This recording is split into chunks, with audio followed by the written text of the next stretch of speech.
Karibu sana, sir. Thank you. Thank you so much for honoring our invitation here. And today he's here with us in studio to discuss about his new book called The 21 Qualities of a Spiritual Leader that has been forwarded by our very own Bishop Dr. Thomas Muthe. And some of the things that he has written in this book that jumps out of me in the forwarding is that men of quality leadership are scarce in our days. There is an alarming need in the world today for spiritual leaders. And why do you think so, Reverend? Thank you very much for this golden opportunity to also interact with one of my book. I just wrote this book the other day. It's 21 Qualities of a Spiritual Leader. Becoming a leader worth following. And as a servant of God, and as you have just said, Bishop Thomas forwarded this book, and indeed he says that men of quality leadership are scarce in our days. And that is exactly what is happening. We are lacking in leadership. I begin by saying that the hope of this nation is in leadership. The hope of Africa is in leadership. The hope of the world is in leadership. And the hope of the families is in leadership. And therefore, the failures and the struggle and the challenges that you are seeing today all around our lives is because of lack of leadership. And for sure what Bishop meant when he forwarded my book, that men of quality are in scarce today. It's because when you look at everything around us, there is lack of leadership. In this nation, we are lacking good leadership. The church is lacking good leadership.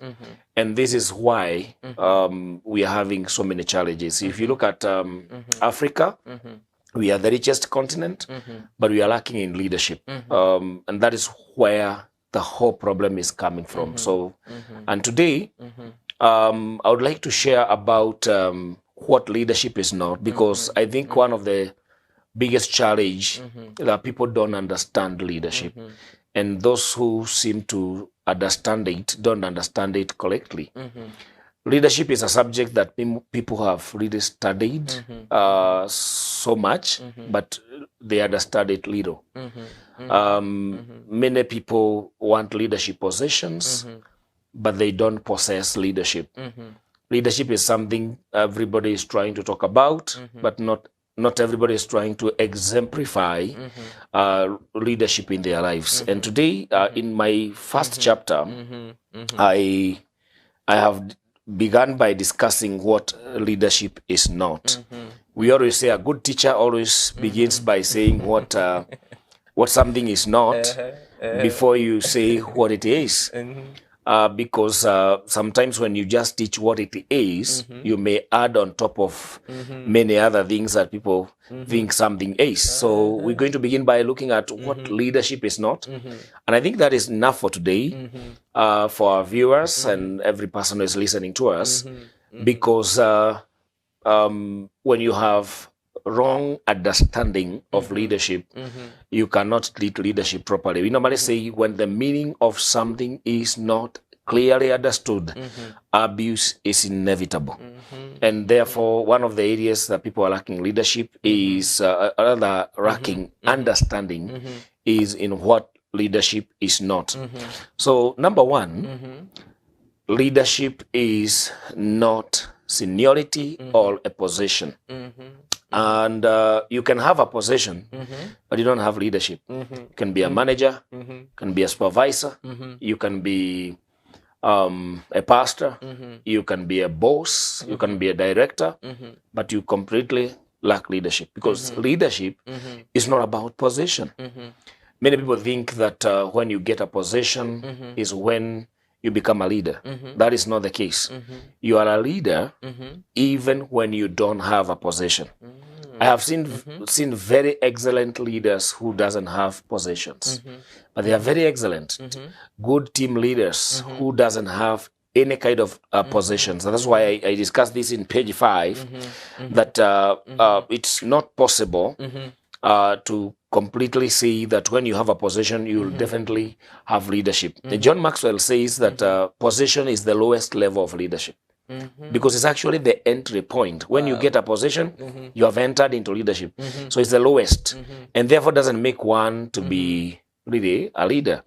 And the other thing Jesus said, I think this is Matthew 20:25, that anyone who wants to be great must be the servant of the rest.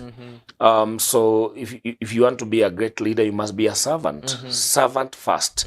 Then leadership can be concluded not to be a position or seniority. You can be a senior who lack leadership. You can be a man with a position, but you lack leadership. Then number two, leadership is not a title. Many people think that you are a leader because you are called bishop, pastor, manager, whatever title, call it or name it. But the truth is, titles don't make you a leader. And Henry Ford once said, you don't have to have a title to be a leader. Anybody can influence others. You can inspire people and direct them to a certain direction to achieve a goal. And that certainly doesn't need to, you certainly doesn't need to have a title to be able to influence people. There's this guy called Robin Sharma. Robin Sharma says that every one of us has got power to inspire, to influence, and to elevate each every person we meet by the gift of being a great example. And I believe everybody has the power to be an example, and because leadership is leading by example, and because everybody has that ability to do that, therefore we can say you don't need a title to do exactly that. And I have met many nice leaders who possess no title. Jesus Christ himself did not have a title of a manager, a director, or anything. Actually, he was a servant.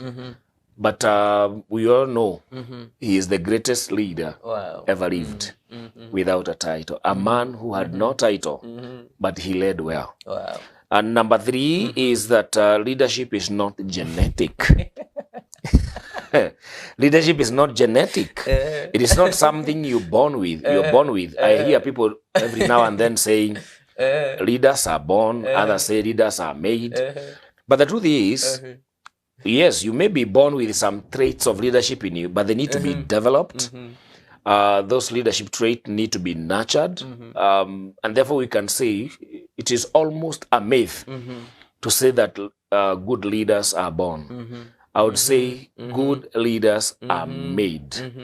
The kind of a person I am is out of making process. Jesus said, Matthew chapter 4 verse 18, that when he was choosing his disciples, he said, come, follow me. I will make you fishers of men. Now, when he called his first disciple, he said, come, follow me, I'll make you. Now, the issue of him making them simply tells you that leaders are actually made. They are not born. You don't just correct a number of people from everywhere and probably think that because you have selected 1, 2, 3, 4, 5, 10, now this one can lead. Even when we do selection, we have to subject people to a making process. We have to prepare them. We have to train them. We have to do capacity building because leaders are not born, they are made. And when I say it's not genetic, it doesn't come from your family. It doesn't come from your DNA. It is not a DNA that is possessed by a number from different families. Leaders are made, they are made through a number of, and in my book I think I've discussed how leadership leaders are made, because capacities and competencies of leadership comes with the time and through a process. And I would want to touch on something in my book in page 8 that leadership is learned. And it is learned through the following ways. One of them, you learn leadership by observing. You can learn leadership by observing other leaders, how they lead, and you are able to capture here and there on how to become a leader. So you can observe good leadership and you start learning leadership. And you can also observe bad leadership and also become a bad leader. That is true. You know, they normally say that the best leadership is leadership by example. And therefore, that example can be good, can be bad example. The kind of a leader you follow will also determine your leadership so much. If you follow a bad leader, you don't choose to become a good leader or bad leader. You just become like your leader. You are like your father. If your leader has a challenge and you are not aware, you end up taking those kind of qualities and behaviors. So leadership is learned through observation. Just like children, those who follow us learn from us.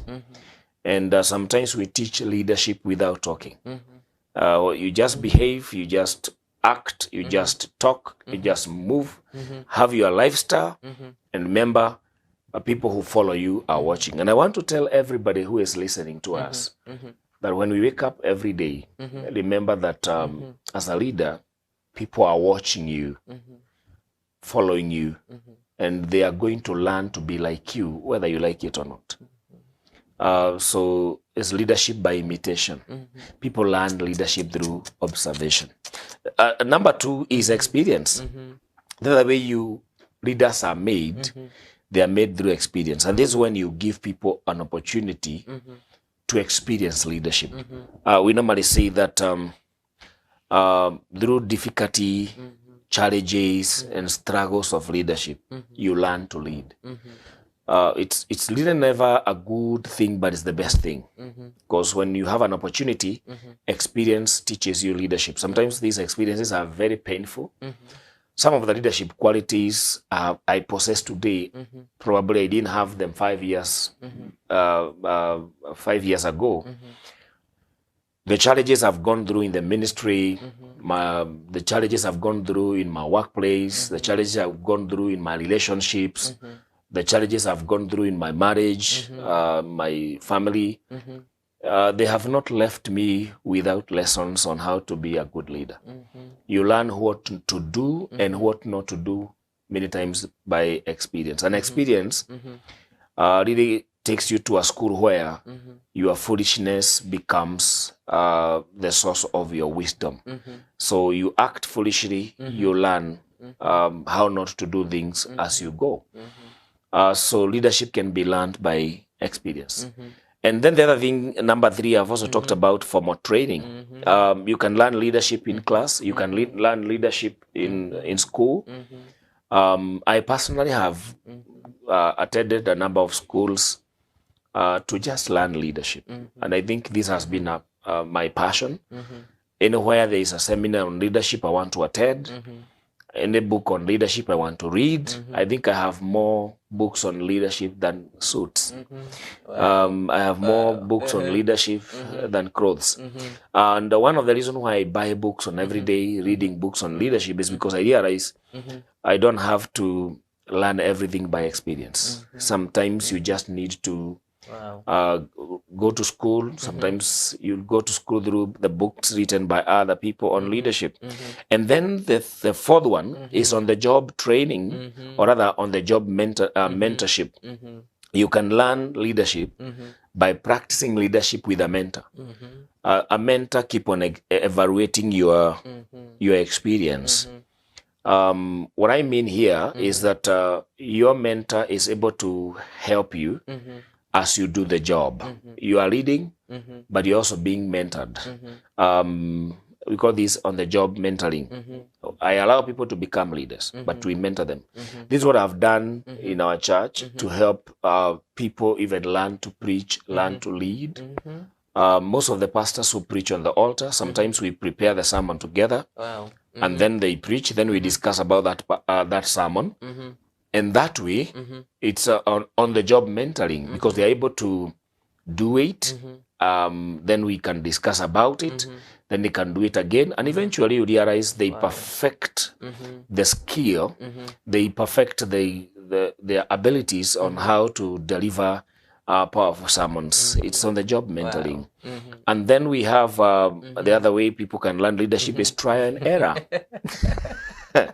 Trial and error is just try. As you make mistakes, you learn from them. Wow. There's no great teacher in this world like learning from your mistakes. I must also help you understand that not all mistakes teach you leadership. Because all mistakes need to be evaluated so that learning can take place.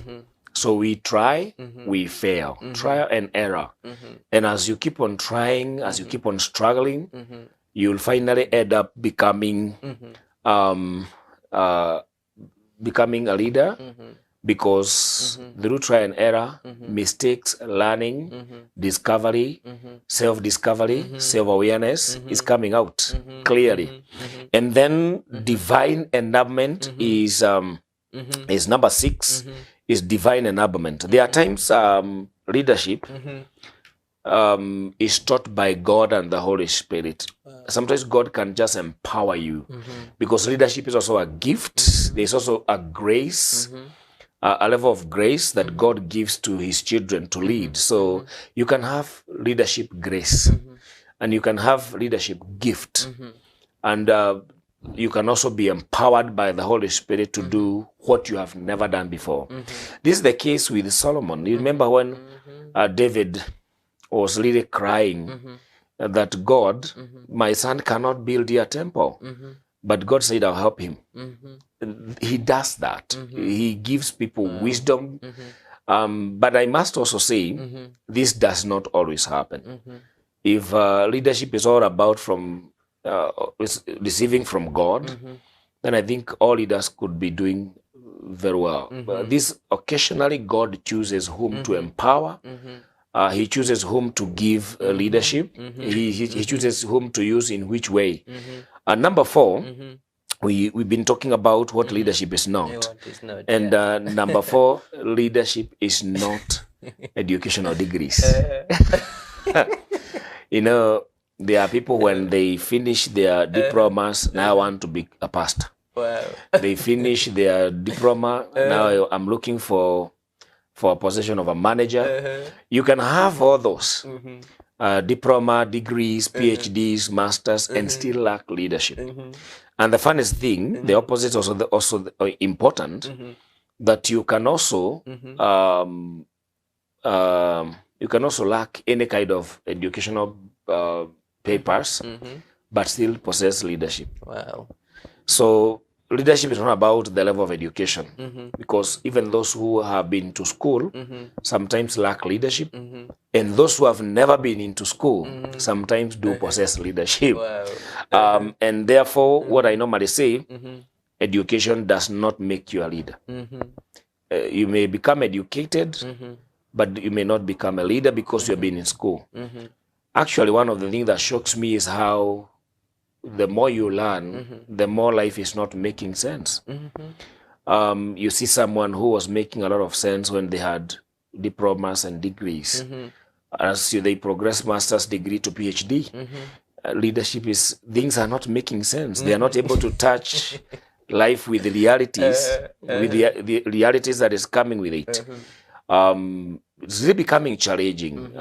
So the higher you study doesn't really mean you're going to be a leader. You are a leader even before you have that degree. And if you cannot measure your level of leadership without any papers you are holding in your hands, then you don't have any kind of leadership in you. Leadership is there even before you have those papers, degrees, and so forth. Number 5, leadership is not management. I know these terminologies are used interchangeably.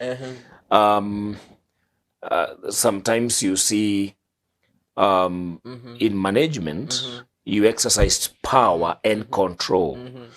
But in leadership, you influence and inspire. I have another book called Understanding the Church of Jesus Christ. And I talk about in church management, we differentiate between managing the church and leading the church. And when we do management, we exercise power and control to make things are done.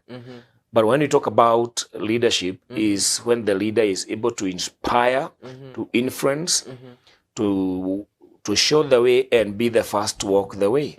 Managers are very good at putting orders in place, establishing policies, and making sure everybody is following them on a daily basis. So leadership is not management. They are totally different. Wow. And then number 6, leadership is not about personality. You know, you can be, you know, when we talk about personality, we are talking about how you are wired, how God wired all of us. You can be an extrovert. Extrovert are those people who are outgoing, talkative, people. And you can be an extrovert, or you can be an introvert. Those quiet, isolated people who guard their territories and they are not really outgoing, they are reserved. So you can be an extrovert or an introvert and still lack leadership. You can be outgoing or reserved and still lack leadership. You can be a sanguine, you can be a choleric, you can be phlegmatic, you can be melancholy, and still lack leadership. It's not about a personality. Actually, all personalities can possess leadership, but not all personalities exemplify good leadership. Every personality need adjustment, need nurturing, need capacity building, spiritual formation for leadership to start manifesting in them. I see people who have very strong personalities who lack leadership, and you see some weak personalities who are very strong leaders. What I understand is the Holy Spirit is able to use any personality, and any personality can be trained to be an effective leader. And the other thing I also want you to understand, because leadership is about it's about relationships. It's about your ability to relate well with others, and also credibility, passion, conviction, and the ability to rally men to a certain direction. A leader, whichever personality, is knowing the way, then walking the way, and others following without necessarily you forcing them to do that. And any personality can do that. So leadership is not about a personality. I hear people say, hey, that guy has a personality of a leader. And there's no one who have a personality of a leader. Everybody can become a leader at whatever stage. So number 7, leadership is not something possessed by a few. You know, there are people think that I don't have leadership. Maybe this is for so-and-so. This is possessed by certain men, certain women, certain families. No. Even poor people can have leadership, just as the way the rich can as well have leadership. It is not something found in few people. It is something that can be found in anybody. And everybody can have capacity to become a leader. In one of my books, I've written about why people don't believe they can lead. One of them is because nobody have ever told them that they can lead. Nobody has ever told them that you are a leader. If Mr. Eric today, nobody is going to tell you that you are a leader, you may end up believing you are not. So we need to help people understand that they are leaders, even before they have possession, they have titles, or even before they are given a chance. They are leaders.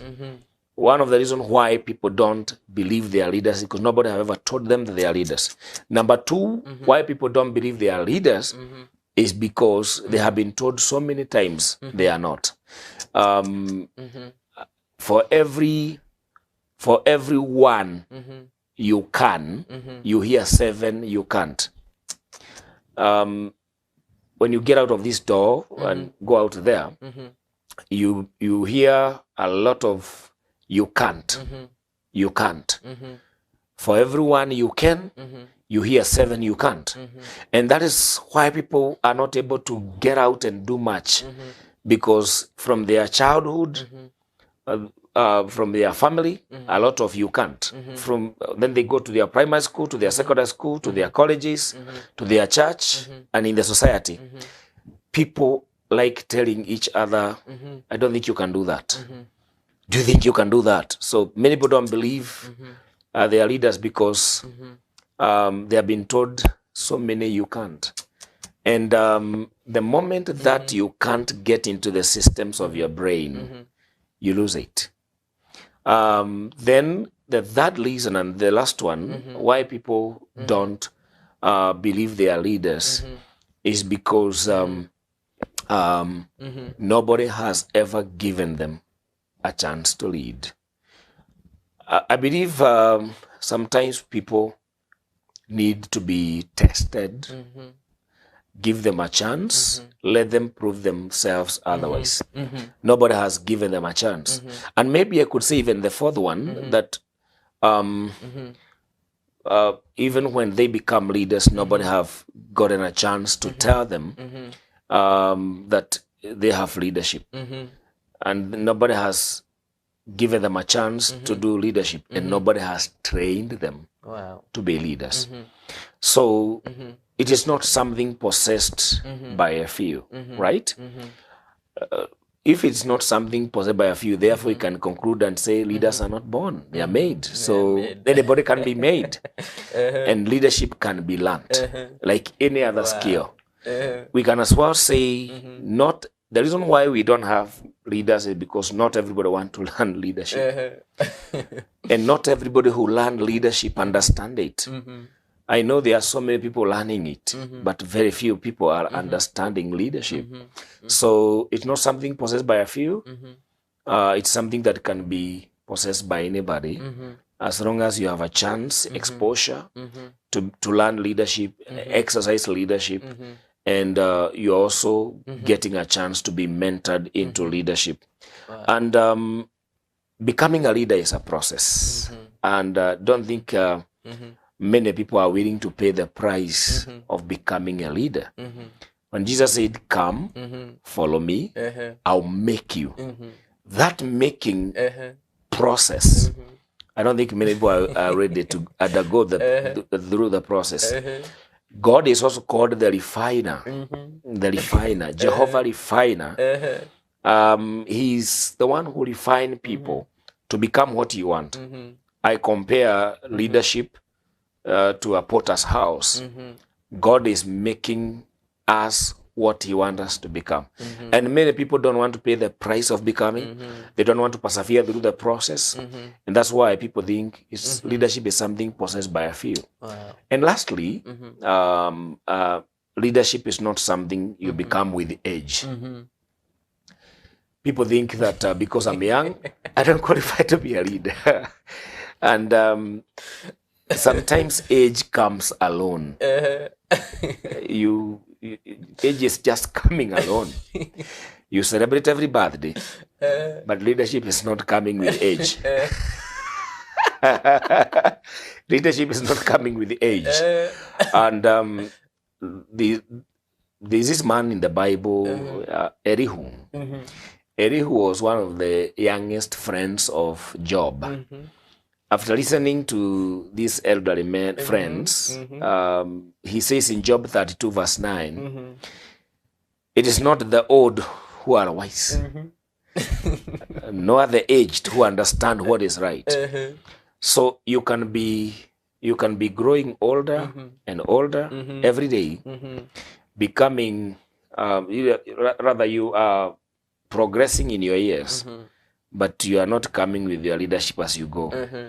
So age does not always speak in leadership, because you need to be made, and you can be progressing in age, but learning bad things, learning leadership wrongly. So you can see a young person, if they start leadership on the right foot, who are wiser in matters leading than those who have progressed in years. So leadership is not about age. You can teach a young person leadership just the way you can teach an elderly person leadership, and any can teach the other. I know it is very important to respect the elderly, but it's also good for the elderly to understand, as I grow and become mature in age, doesn't mean I know everything the way it should be known. Doesn't mean I understand leadership. I want you to imagine a person who have grown, just comparing this to a marriage, a person who have grown in marriage, in the marriage, fighting your wife, and now you are 70 years, you're still fighting. Do you say you have the best experience? No. Do you say that you know how marriage should look like? No. Do you say that you are the best example? So you can grow and become old, but you are growing with your old nature unchanged. You are growing with your old habits that need to be cracked. You are also growing with your ignorance. So it's good to understand that leadership does not come with age. Sometimes age comes alone. Wow. And therefore, I wish to put it to that juncture and also help you understand that the best way to learn leadership is to begin by understanding what it is not. Yeah. Wow. The 21 qualities of a spiritual leader. Yes, and that is the first chapter I've just talked about here. I decided to just put it there before I talk about the qualities. But if someone wants to read this book is available. It has quite a lot. Wow. And I've said this book can be used in 2 or 3 ways. One, you can buy this book and read it for yourself. It's such a powerful book. It blesses me every now and then. It is. And it's one of my best-selling books. Of all the books I've written, this has really sold. Wow. It's really selling. And one of the things I want to encourage anyone who may read this book is that you can use it to read for yourself. It can also be used in a group discussion. Wow. It can also be taught in the church. If the pastor is lacking a tool to develop leaders, this is where it can all start. And this is why I wrote this book. It's after observing church leaders, and I realized people are willing, but they even don't possess the qualities. So sometimes self-awareness is important. I make sure that this book becomes a tool to evaluate yourself. At the last page, you can see I've put what we call self-assessment. You assess yourself and to see whether you are strongly poor, slightly poor, not sure, or you really need help. As people really take this book as a Bible study tool, it can transform your leaders in the church, in the workplace, and the other way is this book also need to be in your library. You can as well have it in your library, so you can be reading a chapter every now and then when you need to learn leadership. It's a wealth of leadership, and I believe anybody can benefit from this book. Wow. Good. Indeed, this is powerful. 21 qualities of a spiritual leader, becoming a leader worth following. Because some are not worth following. And this morning, the author has just described to us the first chapter only. Imagine what is there in the next 20 if this is just one. But the first one telling us, and I see the importance of where you start with defining what a leader is not. We have to destroy those perceptions and myths that we have about leadership. Leadership is not a position. Leadership is not a title. Leadership is not genetic. leadership is not educational degrees. In fact, in the book, you say it is degrees are a proof that you got educated, but Yes. not a leader. It is just a proof. So leadership is not management. Leadership is not a personality. Leadership is not something possessed by a few. And leadership does not come by age. And you know what, Mr. Eric? At some point, I took all my degrees, and my file is big. And I decided to kneel down on it. And I told God, I surrender all that I know, that you may teach me how to lead your people and to do your work. Sometimes we need to get to that point where don't brag about your education, and don't even think that it is all that you needed. Sometimes you need to surrender all those papers, all those degrees, and humble yourself before God, and He is able to use you mightily. I believe I have really encouraged people to go to school. I'm a trainer. I'm a principal of a school, but I must also tell you, I don't believe that with education alone, you are able to lead. Sometimes surrender them under the feet of Jesus Christ, and also allow the Holy Spirit to teach you how to lead His children. Wow. So that's very important to note. Powerful. Very powerful. 8 things right there which a leader is not. And now chapter 2 deals with what is a leader. But here had to say me so that you can buy the book. Tell us how we can get this book. Yeah, this book, you can be able to get this book. You just need to get the phone number, and you're able to make your order, or your email address, and we are able to connect to you, and this book can be shipped to anybody, wherever they are in this country. And for those who are maybe watching from outside this country, there's an arrangement on how they can be able to get the book. Wow. If you want to get this book, the phone number is 0725 46 53 19. 0725 46 53 19. Or someone can write directly to Mahoya Sami, Mahoya Sami 2017 at Gmail. Okay. Mahoya Sami 2017 at gmail.com. And as you get this book, you can use it in 3 ways. I encourage every pastor to have this book in their in their library. One is to develop their own leadership, because sometimes leaders encourage themselves when they are doing the wrong things. And then the other thing, I encourage every pastor to have this book, every leader to have this book, to be able to use it to gauge and evaluate the kind of people they want in leadership. So you can use it as an evaluating, a tool for evaluation. And thirdly, a church member can as well have this book and use this book to evaluate the kind of a leader worth following, and try to understand good leaders and evaluate them based on these 21 qualities. I know there are more qualities.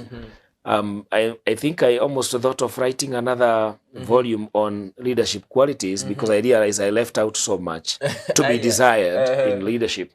But everyone can be able to use this book. So if you need it, the number and the email address, the book can be delivered to you. How much is the book? This book goes at 1,000 shillings. 1,000 shillings only. Wow. Only. Yes. Only. But what is inside this book is more than cannot be bought. You said you own more leadership books than suits.